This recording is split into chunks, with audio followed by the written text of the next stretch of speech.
సుఖ శాంతులను చేకూర్చు శుభయోగ నరసింహుడు.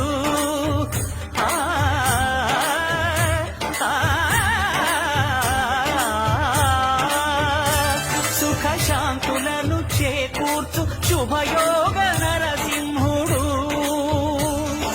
నమో నమః నమో నమః. నమస్కరించెను నాలుగు దిక్కులు, నఖముల వెలుగుకు మ్రొక్కెను చుక్కలు.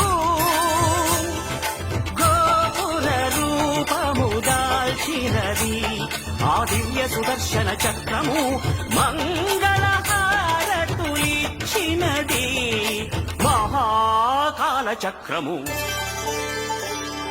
శ్రీకర శుభకర ప్రణవ స్వరూప లక్ష్మీ నరసింహ, 14 లోకములన్నీ మ్రొక్కే జ్వాలా నరసింహ.